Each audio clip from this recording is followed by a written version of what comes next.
If Obi is not ready to respect the constitution of Labour Party, because he's not our leader. The chairman is our leader, is in Article 14. The chairman is the leader of the party and he shall provide leadership. Until when the constitution change, nobody should refer to Peter Obi as our national leader of Labour Party. We don't have that, like in APC or PDP. The national chairman is the national leader of the party and the state chairman and the state leaders of the party. And that is what our constitution entails now. So they should not come and bring all those their importation from PDP or APC into our party to now be ascribing Peter Obi as our national leader, and that whenever he says disobey court order, they will disobey. If you tell them obey the court order, they will obey. So as we speak now, we and Abure, we are 100% together, and we are going to pilot this party so that at least we will have something to show Nigeria in 2027 why they needed to trust us with the Nigerian administration. The former factional chairman of the Labour Party, Lamidi Abapa, who went to court to try to stop Mr. Peter Obi from challenging the victory of Bola Ahmed Tinubu, and who was also hell-bent on taking over the leadership of the Labour Party from Julius Abure, has reconciled with Julius Abure. Abayomi Arambimbi, who you just heard, is confirming that information.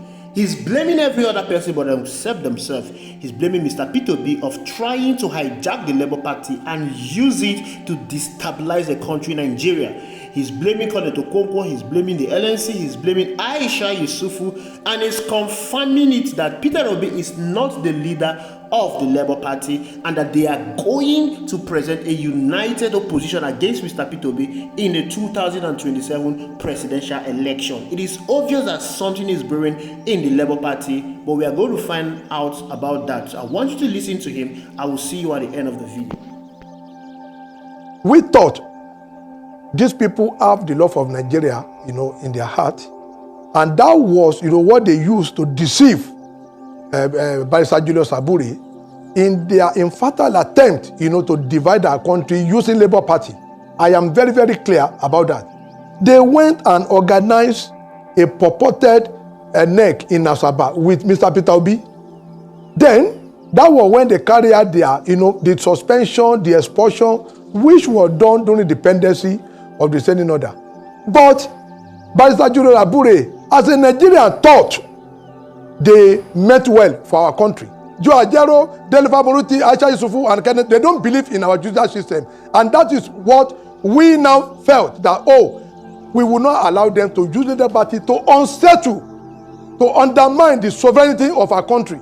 If anybody felt they are pained by the outcome of election that are declared the candidate of APC as the president of the Federal Republic of Nigeria, we will not allow them to use Labour Party to foment trouble, to wage war in order to intimidate or to overthrow the administration, the president's administration that has been affirmed by the Supreme Court. That was what brought us and Abure together. We call ourselves, gentlemen, let us seriously. Nigeria is bigger than Labour Party.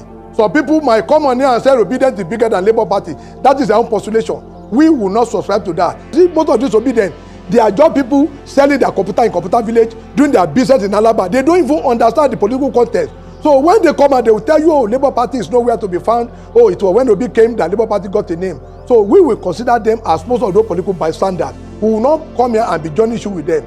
Nobody should now say, there was a stolen mandate and administration is illegitimate. There is no illegitimate administration. We need to prepare, and this was why we are telling Peter Obi, look, let us prepare for 2027. But if you are not ready, if you are following what Joe Ajero, what Aisha Yusufu of this war, we be following PO all around, and he will be telling you we have an illegitimate administration, and Mr. Peter Obi will dance to that, then he cannot be a candidate in 2027.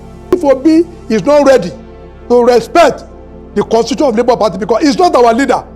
The chairman is our leader, is in Article 14. The chairman is the leader of the party, and he shall provide leadership. Until when the constitution change, nobody should refer to Peter Obi as our national leader of Labour Party. We don't have that, like in APC or PDP. The national chairman is the national leader of the party and the state chairman and the state leaders of the party. And that is what our constitution entails now. So they should not come and bring all those their importation from PDP or APC into our party to now be ascribing Peter Obi as our national leader, and that whenever he says disobey court order, they will disobey. If you tell them obey the court order, they will obey. So as we speak now, we and Abure, we are 100% together, and we are going to pilot this party so that at least we will have something to show Nigeria in 2027 why they needed to trust us with the Nigerian administration.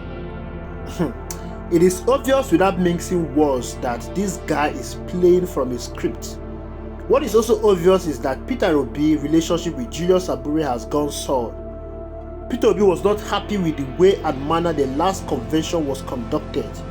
He advised Julius Abure against holding that convention because they wanted to conduct a proper convention that would start from the world to the national level. Julius Abure went ahead and conducted the convention, which returned him and his National Working Committee back in office, excluding other new members who wanted to have a stake in the party position. And of course, you've seen Kenneth Okonkwo, who has come out severally to criticize Julius Abure and his National Working Committee, the way and manner they conducted that convention.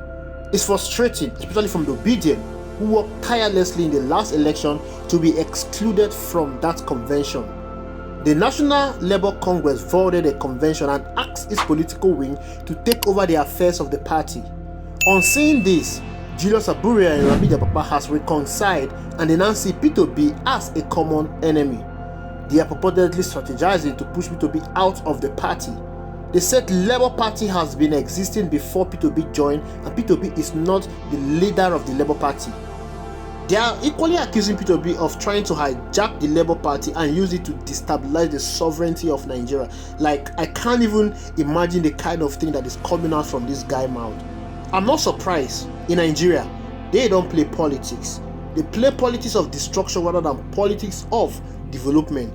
They play politics of character assassination rather than politics of inclusiveness. You must learn to play dirty politics in Nigeria if you want to win an election. What's happening in the Labour Party right now is all dirty politics to break the rank of Mr. Peter Obi. Peter Obi is the bigger opposition now. With him out of the way, it will be easier for PDP to win against Bola Ahmed Tinubu. I mean, that is how they feel. That is what they are thinking. Atiku Abubakar is seeing himself as the front-runner of the 2027 general election. He is trying to build a united opposition party that will deliver his political ambition on a platter of gold. The only person standing against his ambition of becoming the president of the Federal Republic of Nigeria right now is Mr. Peter Obi. If Peter Obi had been with Atiku in the 2023 general election, Atiku would have won that election. Of course, Peter Obi is a better candidate and he has a better plan for Nigeria. Atiku just wants to become the president because of his selfish political reasoning. And that is the same reason that Bola Ahmed Tinubu became the president. He needs Peter Obi to join ranks with him in the next election. But Obi is not willing to do that, as he has come out to say that he will not join any party or any merger for state capture. Peter Obi is equally seeing himself as a force to reckon with. Of course, who would have done what he did just barely 6 months in a new political party and he was able to pull 6 million votes? He is the biggest political threat to any political opponent in this country today. Atiku is feeling that the reason why he did not get the overwhelming support from the North is because he did not get that endorsement from President Muhammadu Buhari. He did not even win overwhelmingly in his home state, Adamawa. All these guys know to do is to play politics. They are not rational at all. I wonder why anybody will still think that you need the Northern vote to win an election. The last election has shown that the North does not decide who will become the president of this country.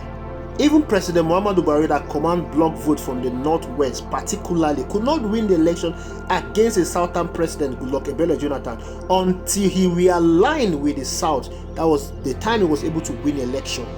And by the way, why are these guys even thinking about the 2027 general election when it's still 3 years ahead of? I mean, Nigerians are not even thinking about the election currently now. Nigerians are thinking on how to survive. Nigerians are thinking on how to eat, not about any election so far. With the way and manner Atiku Abubakar and other northern politicians are moving, it is obvious they are also working on trying to destroy and break the ranks of Mr. Peter Obi if he refuses to work with them. I specifically mentioned Atiku Abubakar because Peter Obi contesting independently will give Tinubu an edge. That is the truth. And it will make Tinubu to rig the election effortlessly because Tinubu will not win that election in a fair contest. He will only get to be the president of the Federal Republic of Nigeria in 2027 if he will rig the election, the same way they did it in 2023. Even though we know that Julius Abure has said that the presidential ticket of the Labour Party will be reserved exclusively for Peter Obi, but I want to let you know that is a surface talk. These guys are planning something, and with the way Amana P2B came out to debunk the directory that was created for the obedient movement, it is obvious that they would do everything possible to push him out of the party, because these guys don't care about winning the election. They don't even want to be in the leadership position. All they want to be is to be in position and use the Labour Party as a place, so that this is what they've been using the Labour Party before, to collect money, to collect endorsement from other political parties, until Mr. P2B came with his wave and made the Labour Party a national party. But these guys are not willing to key into the vision of Mr. P2B, because if they are willing to do that, they would have conducted a proper convention that Mr. P2B asked and advocated for. Now, when you listen to this Arambimbi Aboyome, he made so many allegations against Peter Obi, against the obedient. Now, let us look at those things he said about Peter Obi. First of all, he accused PO of trying to hijack the party and use it to undermine the sovereignty of Nigeria and the presidency of Bola Ahmed Tinubu. You also understand that the sovereignty of this country is already under threat, because Nigerians are hungry, and a hungry man is an angry man. It's going to take a matter of time before the people hit the street, and when the angry and the hungry people hit the street, I don't think the sovereignty of this country will be intact again. P2B has conducted himself in a very civilized manner all through the campaign and even after the election.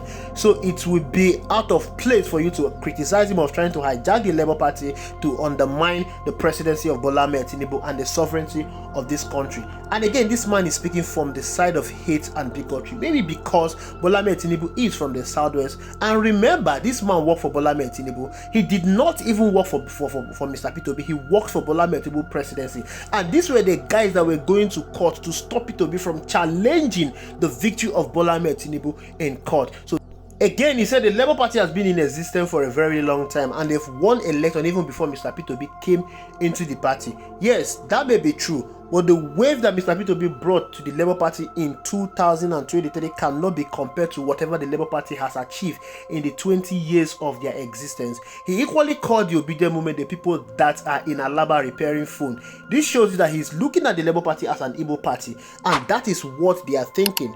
These guys feel that these people that want to come into the Labour Party want to hijack the Labour Party from them. They are seeing the presidency of Mr. P2B as an Igbo party. That is why I'm telling you that this guy is speaking from the side of hate and bigotry. It is really not how far but how where. The Labour Party has been in existence for 20 years. What has been their contribution? Just barely 6 months that Peter Obi came into the Labour Party and brought in so many people into the Labour Party. The Labour Party has over 40 persons in the National Assembly and many other persons in the State House of Assembly, a governor. The Labour Party would have won more governorship position if not for the disunity in the Labour Party at that time. So obedient were saying they are not obedient for Labour Party, they are obedient for PDP, and they disrupted that election in Enugu State. Again, he accused the obedient of being people that are repairing phones in Alaba. But let me make it known to him that these same obedience were the one that built the Labour Party to what it is today. When P2B came into the Labour Party, and I can tell you for a fact that Labour Party has barely visible structure across the country. The obedience came into the Labour Party and they donated their offices to be used as office of the Labour Party. They pump in money into the Labour Party. How much did the Labour Party use in executing P2B's election? P2B alone donated 800 million into his elections, and money came from people in diaspora. They did all this thing because of P2B, not because of the Labour Party. What is Arambimbi, what is Lamidi Apapa's contribution to the Labour Party in the last election? What did they even do? They did absolutely nothing. It is this same obedient that is accusing of being people in Alaba that repairs phone. These are the people that built the Labour Party and was able to make the Labour Party to win election in different places of the country. These people went into grassroots and talked to people in places that other candidates could not even go to. These guys were grassroots mobilizers and they made the Labour Party what it is today. And again, he said that Peter Obi is not their leader. Peter Obi is the leader of the Labour Party. If you want to know who is the leader of the Labour Party, call Lamidi Apapa, call Peter Obi. Let two of them stand and let us see who will be accorded the most respect in that Labour Party. In conclusion, with everything that is happening in the Labour Party, it is obvious that Peter Obi will not fly the flag of the Labour Party presidential candidate, because even if he is given that ticket, I am sure a lot of persons will work against him. It is better for Peter Obi to start planning ahead of the 2027 presidential election. If he really wants to contest, he should start by either creating his own party or looking for an alternative party, because these guys will do everything possible to frustrate him from getting that ticket. And I can tell you for a fact that opposition are doing everything possible to ensure that Peter Obi does not get the ticket in the Labour Party, which will force him to support the PDP. With Peter Obi supporting the PDP, it's going to be a landslide victory. And I don't understand why Atiku Abubakar is bent on becoming the president of the Federal Republic of Nigeria. He should give it up already. He's not Abraham Lincoln. He should give it up already and support a better candidate. Peter Obi is a better candidate. If Atiku Abubakar wants to be called a Pan-Africanist, a nationalist, the only thing he needs to do at this particular point in time is to support Mr. Peter Obi. Peter Obi is the best and the only viable option that Nigeria has. Bola Ahmed Tinubu is not the option. Atiku Abubakar is not the option. These guys just want to answer president. Nigeria does not want people that want to answer president. They want people that will need to do the work and pull Nigeria out of the woods that it currently is. Of course, Nigeria is in the woods, and we need somebody that will revive this country and set this country in a better and a good trajectory in 2027. And that person is Mr. Peter Obi. Atiku Abubakar should give up all this game he's playing. It's not going to work for him. Thank you for watching. I'll see you in the next video.